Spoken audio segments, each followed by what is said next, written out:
May nag-recruit po sa akin, pina-try nila po ako maging dancer. Parang nasila po ako sa laki ng kita. Pagka tinitable po ako, minsan po binabastos nila ako. Ayoko nang binabastos ako kasi parang nagpa-flashback yung mga nakaraan. Tabi-tabi po kami natutulog. Tapos yung kuya ko, yung tumatabi sa akin, hinihipo-hipuan po ako. Natatakot na po ako sa kanya kasi hindi po niya ako tinuturing na parang kapatid. Nakaraang pilit na tinatakasan, ngunit patuloy na nanunumbalik ang bangungot na bunga ng pang-aabuso.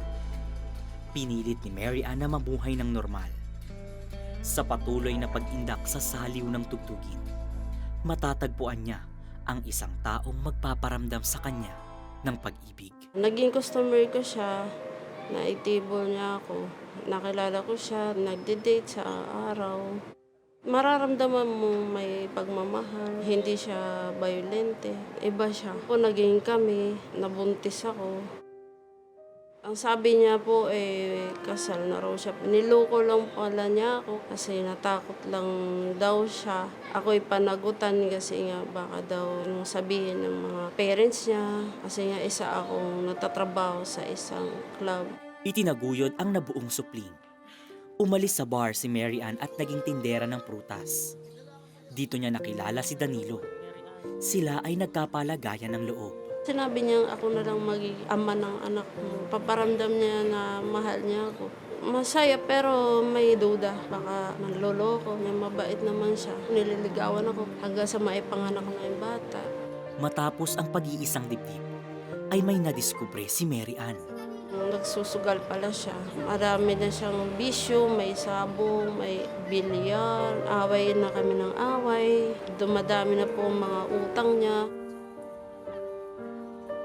Abroad na lang po ang choice ko. Parang tingin ko wala siyang pangarap sa mga anak niya. Kaya ako na lang gagawa ng paraan. Sa loob ng 6 na taon ay naging domestic helper si Mary Ann sa mga bansang Hong Kong at Macau. Ang pagkawalay sa pamilya ang mas lalong nagpalamig sa Pasko ni Mary Ann. Ma, ito si Angela. Hi, Mama. Kailan ka uuwi? Yung mga kaibigan ko, may mama. Kami wala kaming mama. Ganun. Napakasakit.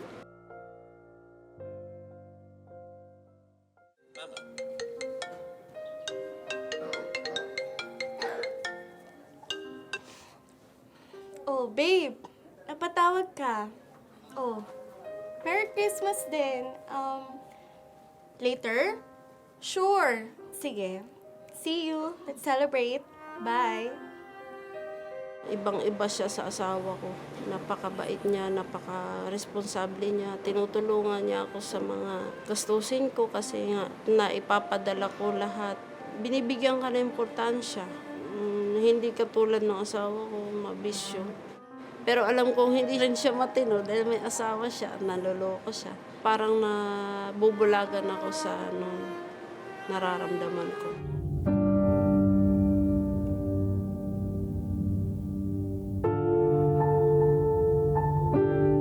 Nalaman ng mga anak ko na depressed na sa pambubuli ng mga tao. Parang binagsak lahat ng mga problema sa akin. Pakiramdam ko ganun.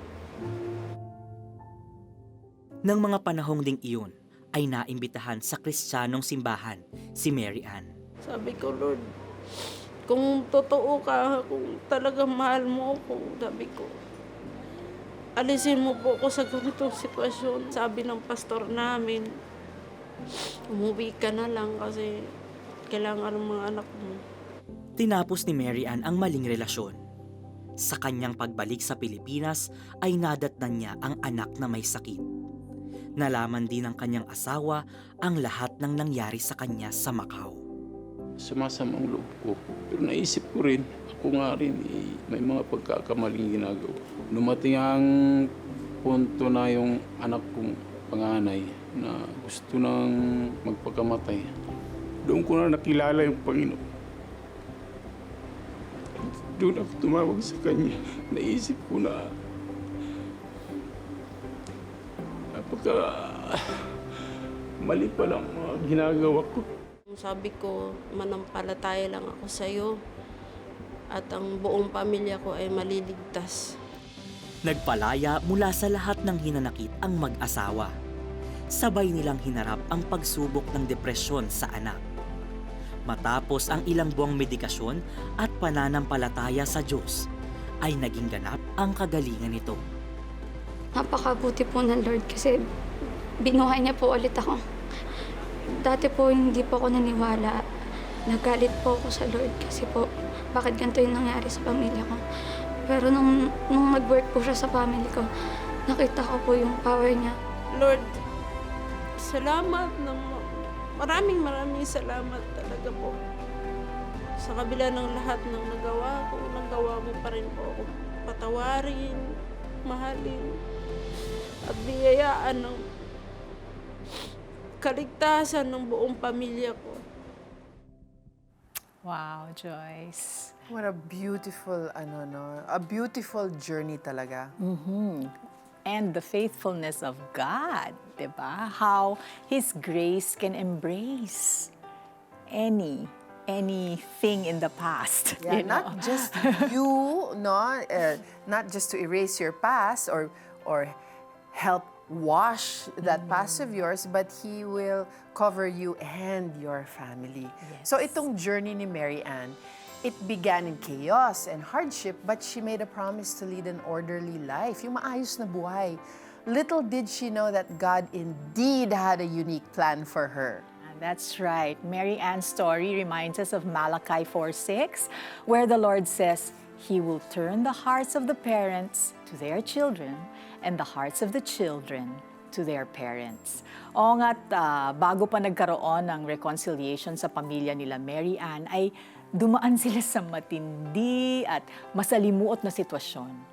Ngunit nung nagdesisyon si Mary Ann at ang kanyang mister na nagawing sentro ng kanilang buhay at ng kanilang pamilya si Jesus, doon nagsimula ang healing and forgiveness. Mary Ann and her husband, they learned that only God can bring the kind of family and the life they had always longed for. At karamihan sa atin, we find it hard to receive love because we've been hurt. Diba? And then when we finally think, itong taong to, this person is really gonna love me. And then we only discover that we're still unhappy, we're unsatisfied, and then naloko pa tayo. But there is one love that is pure, and it comes from Jesus Christ. And all you have to do in this journey is to take the first step, which means talking to Jesus and asking Him, Lord, please walk with me. I want you in my life. If you want that, magdasal po tayo together. Lord Jesus, I've been so hurt. My life is a mess. Hindi ko alam kung anong gagawin ko. Pero nakita ko yung ginawa mo sa buhay ni Mary Ann. And I don't know, nag-respond talaga ang puso ko because I want the same thing. I want a family. I want love. And you are the only one who can give me this pure love, and you're the only one who can restore me and my family. So today, Lord, I surrender. I open my heart to you. Please come into my life. I declare na naniniwala ako sa ginawa mo sa krus, that because of your sacrifice, this day I am free because of what you did on the cross.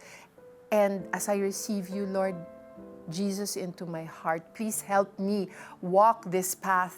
This prayer is not enough unless you are really in my heart walking with me. So Lord Jesus, I just ask for you to be with me for the rest of my life, and to give me this desire to read your word in the Bible. Please send me your Holy Spirit to be with me, to envelop me, and to fix every area of my life, and to restore my family, and to restore me to you, Lord God. Thank you that you love us so much that you will turn a blind eye to our past once we receive you, and you will wash us so clean that we can walk forward and we can even attempt to sin no more, only by your grace. Thank you, Lord God. I surrender to you today. Amen and amen. Joyce, there are those who are watching us right now who are going through different situations and they need a touch from the Lord. They need freedom from the Lord. May nanonood sa atin ngayon. Your situation is very difficult. Hindi mo alam kung saan ka puposisyon. You are in a very difficult situation right now and you lack wisdom. Sabi ng Panginoon, humingi ka lang ng wisdom and He will give it to you. So right now, He is giving you discernment. He is giving you insights. Receive it in the name of Jesus. There's also someone watching us. The Lord is prompting you, giving you a burden to let go of a relationship. Sa isip mo, hindi mo kaya at wala kang lakas. Pero ang sabi ng Panginoon, with His help, you can do it. With His help, pwede mong iparamdam doon sa hihiwalayan mo ang kalooban ng Panginoon. And that is how you can show how much you love that person because you want His will for that person. So right now, God is granting you the grace to step away from that wrong relationship. Receive that in the name of Jesus. Amen. Nagnalangin si Petero kay Rose at ako'y sumunod. Naramdaman ko na tuloy-tuloy ang pag-recover ko. Doon ko naranasan yung kapangyarihan ng Diyos. Wala kaming pera pero naitayo namin yung farm na ito. Nag-restore sa akin, finances, trabaho, lahat po yan galing sa Panginoon.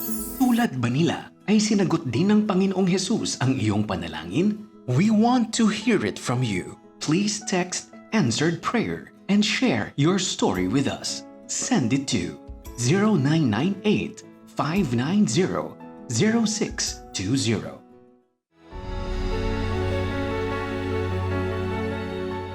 Partners of CBN Asia lend a helping hand to the helpless, bring hope to the hopeless.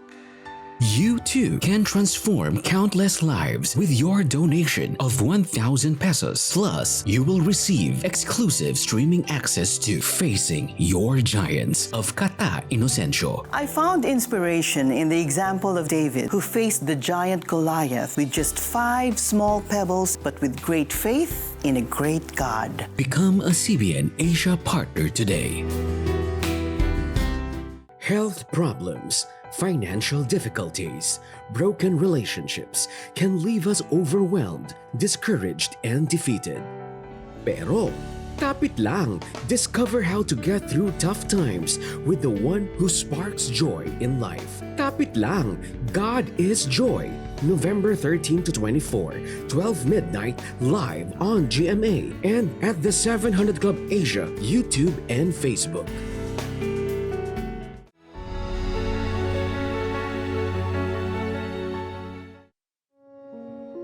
Naiwang mag-isa at haharapin ang bukas ng walang kasiguraduhan.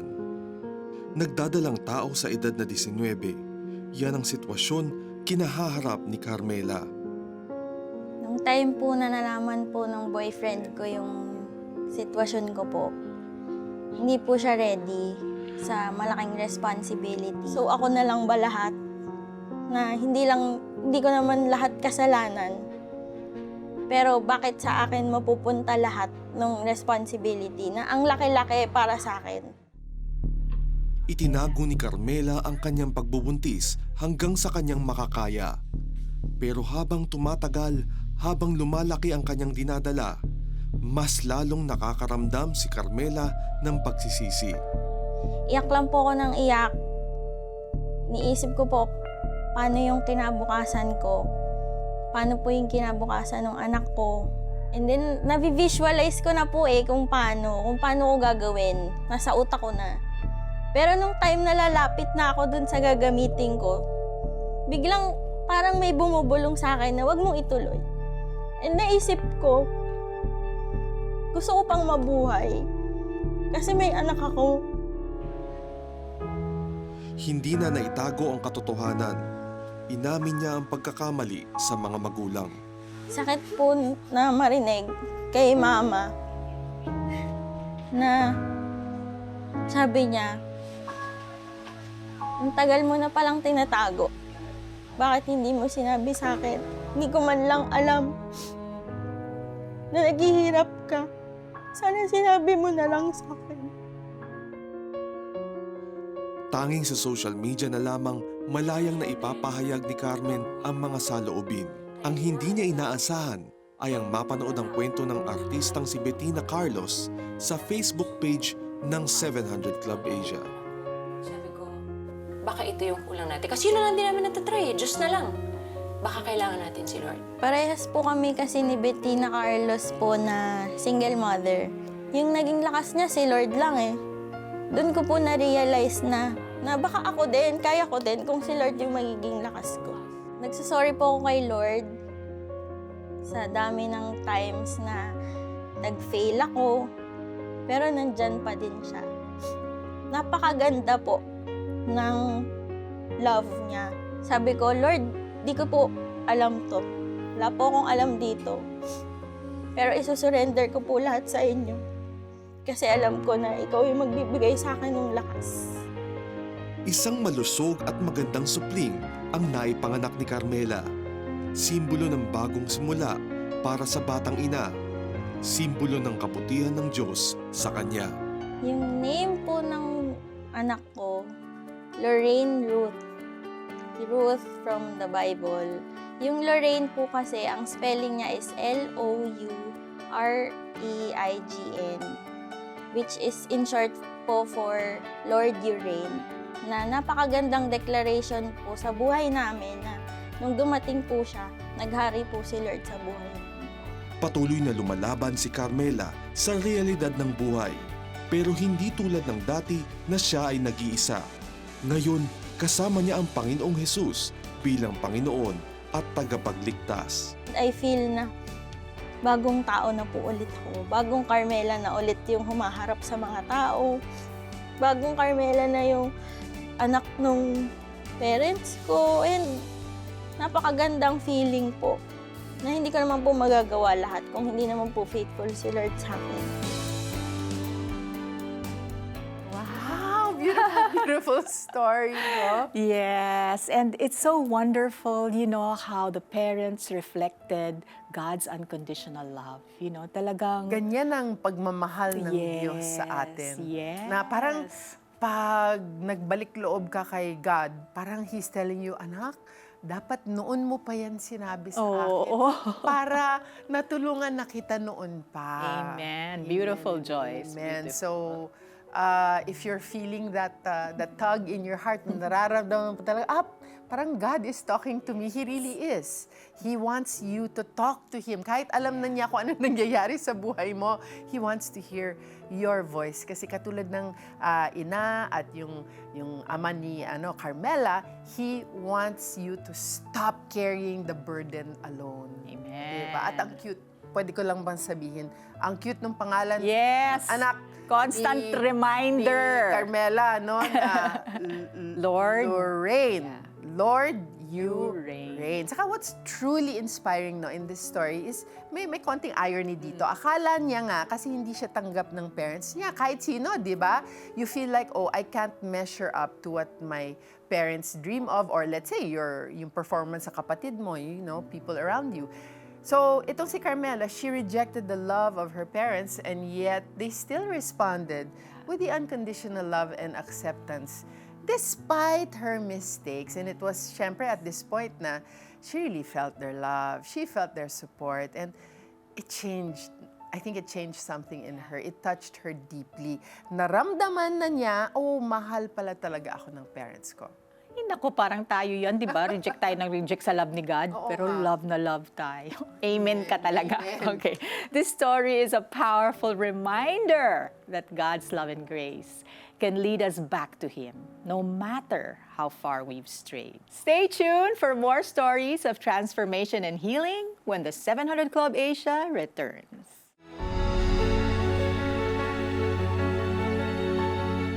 For the past 29 years, CBN Asia has been proclaiming Christ and transforming lives. We couldn't have done it without the help of our partners. We invite you to continue the journey with us and be a blessing to others. For your donation of 2,500 pesos, you will receive a limited edition CBN Asia statement shirt. Together, let's proclaim that God is good. Be a CBN Asia partner today.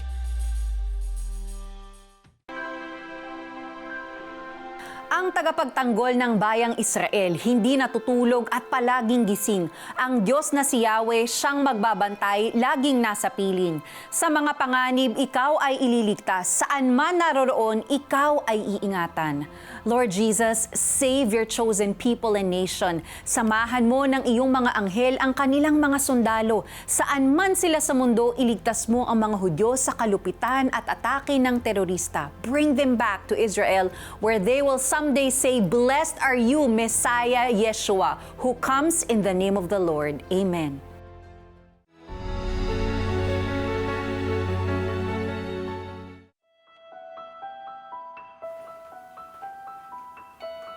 Yan, baby. Andito ka na sa new house mo.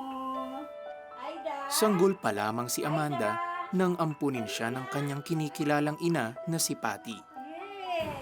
Meron akong isang tiya. Meron siyang palaki.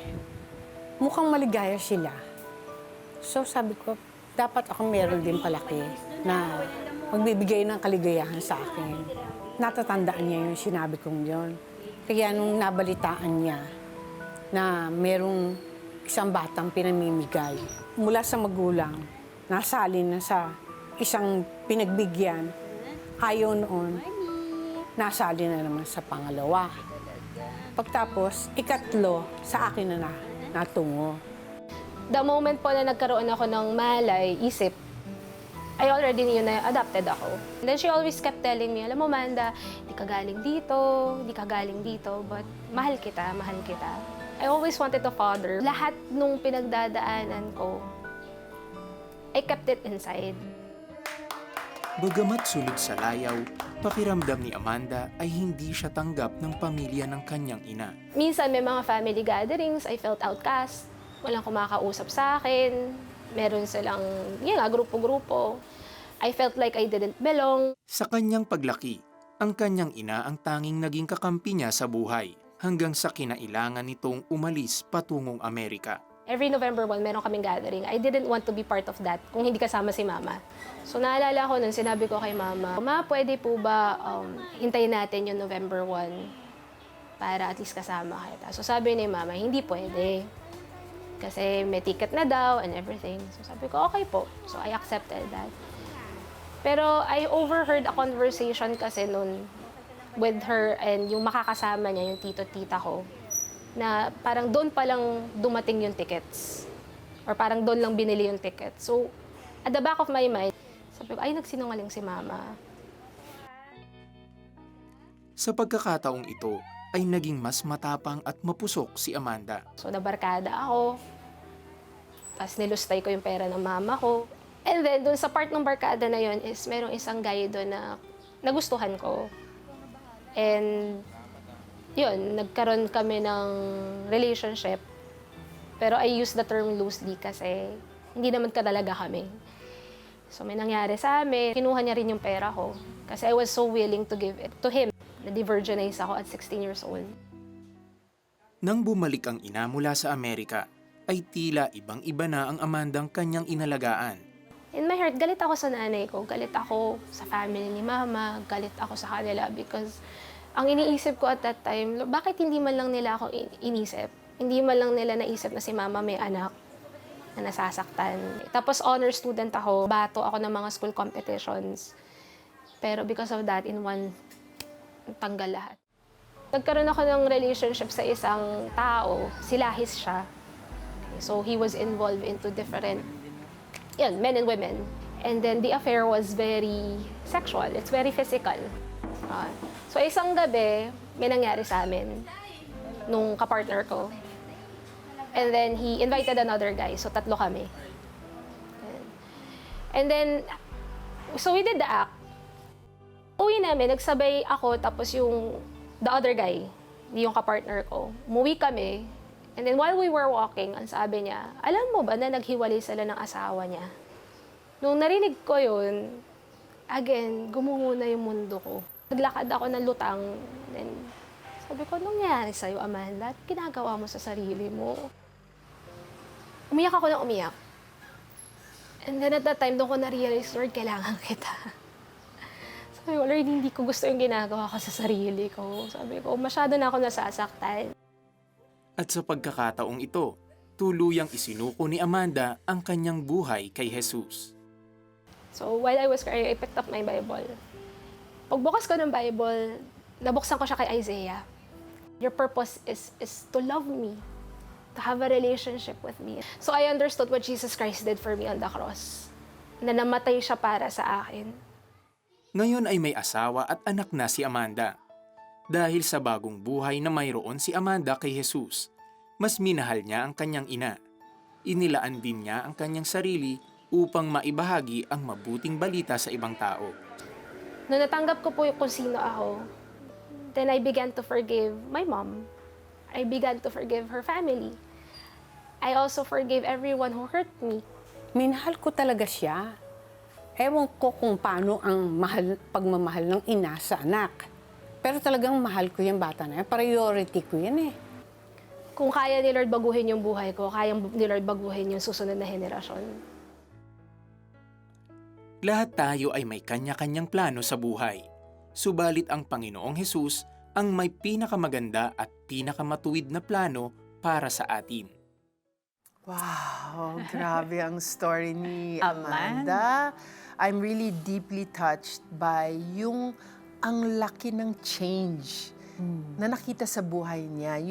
Yung parang, if you knew her before, magugulat ka when you know her after she received the Lord. Parang kung ano yung gabi nung buhay niya dati, siya ngayon ay naging araw. That is who she is today. She was the night before, but today she is as bright as the morning sun. That's diba? true, that's true. Because of the Lord Joyce. Jesus. Yes, yes. Amanda's incredible journey is a living testament to the profound transformation that God's love and grace can bring. Ang kanyang kwento at ang lahat ng kwentong natunghayan natin ay magandang paalala sa atin na kahit ano pa man ang ating pinagmulan, kahit ano pa man ang ating ginawang kasalanan, hindi nito matitinag ang pag-ibig sa atin ng Panginoon. Kayang-kaya niya tayong iahon mula sa putikan at bigyan ng bagong buhay. Ashes to beauty. Amen. Ashes talaga to beauty. And as we reflect on all the stories in today's episode, let's remember the words of Romans 8:28. And we know that in all things, God works for the good of those who love Him, who have been called according to His purpose. And as we close today's episode, let us be reminded that no matter where life has taken us, God's love and grace can always lead us to a better place. His love kasi is the ultimate source of transformation and healing. So may God bless you and keep you, and may He make His face to shine upon you and give you His everlasting peace. Ngayong Huwebes. Matapos iwan ang misis dahil sa ibang babae, bumalik si Benjamin sa kanyang tunay na pamilya. Tanggapin pa kaya siya ng misis? Paano kumapit si Aurora sa relasyon nilang mag-asawa sa kabila ng pambababae ng kanyang mister? Batang binubugbog ng mga tiyuhin, lumaking manginginom at lulong sa marijuana. Lahat ng yan, dito lang sa The 700 Club Asia. Huwebes, alas 12 ng gabi sa GMA.